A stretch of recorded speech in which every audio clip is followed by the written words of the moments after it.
মন্দিরে পুজো দিয়ে তৃণমূলের কর্মসূচির পরেই গঙ্গা জল দিয়ে মন্দির ধুয়ে তা পরিষ্কার করল বিজেপি কর্মীরা। ঘটনা খানাকুলের রাউতখানা এলাকার।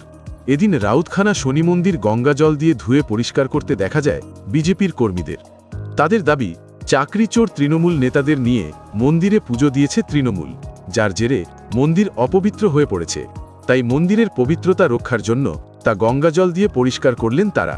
কাল আমাদের এই মন্দিরে চোর তৃণমূল কংগ্রেসের একজন মানুষ, যার নাম সাইনা সুলতানা, যিনি চাকরি চুরি করেছেন, সে চাকরি এই প্যানেলে বাদ গেছে। সেই চোরে আমাদের এই মন্দিরে তার ঠাঁই নেই। তাই আমাদের মন্দিরে মূর্তিতে সে হাত দিয়েছে। আমাদের মূর্তিকে আমরা গঙ্গা জল ছিটিয়ে আমরা শুদ্ধ করছি। সঙ্গে ছিল আর একটা চোর, বিভাস মালিক, সেও চাকরি চুরি করে চাকরি পেয়েছিল, সেও প্যানেলে বাতিল গেছে। তাই চোরেদের কোনো মন্দিরে ঠাঁই নেই। আমরা তারই জন্য আমাদের মন্দিরকে আমরা পুনরায় পরিষ্কার করলাম গঙ্গা জল দিয়ে। অল্প কিছু ব্যাপার নেই। এখানে রাজনীতি হচ্ছে। দেখুন, ধর্ম যে যার, উৎসব সবার। এখানে ধর্ম যে যার, উৎসব সবার। আমরা চাইছি যে আমাদের যে হিন্দুর আমাদের যে মন্দির আছে, আমরা মন্দিরে আঘাত করে মনে করেছি। বিশেষ করে চোর তৃণমূলের এই মন্দিরে ঠাঁই নেই।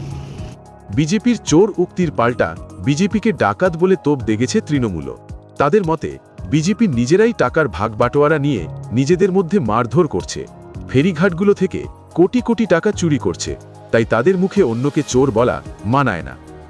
ডাকাতরা চোর বলার চেষ্টা করছে। ওরা ডাকাত। যে সকল বিজেপি কর্মীরা আছে বা নেতৃত্বরা আছে, তারা ঘাটের টাকা নিয়ে মারপিট করেছে। কিছুদিন আগে পঞ্চায়েত সমিতিতে দেখেছেন। এই জায়গায় দাঁড়িয়ে চোর চোর এইসব বিষয় নয়। বিষয়টা হচ্ছে তৃণমূলকে আক্রমণ করতে হবে, সেই জন্যে গতানুগতিকভাবে আক্রমণ করছে। এইটাই হচ্ছে ওদের উদ্দেশ্য। তাছাড়া ওদের কিছু উদ্দেশ্য নেই, ওদের কোনো কর্মসূচি নেই। শুধু তৃণমূলে চোর এইসব কথা বলছে। উল্লেখ্য, গত শুক্রবার উন্নয়নের পাঁচালী কর্মসূচি নিয়ে খানাকুলের নতিবপুর এক পঞ্চায়েতের বিভিন্ন এলাকায় বাড়ি বাড়ি প্রচারে বেরিয়েছিল তৃণমূল নেতা কর্মীরা। খানাকুল 2 ব্লক তৃণমূল সভাপতি অসিত সিংহ রায়, নতিবপুর এক পঞ্চায়েতের প্রধান রিম্পা মাল, উপপ্রধান জাকারিয়া হোসেন, খানাকুল 1 ব্লক তৃণমূলের কোর কমিটির সদস্য অভিজিৎ বাগদের সাথে এদিন সমগ্র কর্মসূচিতে ছিলেন তৃণমূল নেতা বিভাস মালিক ও হুগলি জেলা পরিষদের সদস্যা সাইনা সুলতানারাও। সম্প্রতি এই 2 তৃণমূল নেতানেত্রী দুর্নীতির অভিযোগে চাকরিহারা হয়েছেন। কর্মসূচি শুরুর আগে তৃণমূলের পক্ষ থেকে স্থানীয় রাউতখানা শনি মন্দিরে পুজো দেওয়া হয়। সেই পুজোয় তারাও উপস্থিত ছিলেন। আর এখান থেকেই চোরেরা কেন মন্দিরে পুজো দেবে, এই দাবি তুলে বিরোধিতায় নেমেছে বিজেপি।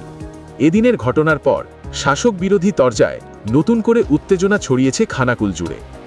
বিভিন্ন ধরনের খবরের জন্য লাইক ও সাবস্ক্রাইব করুন বাংলার কথা।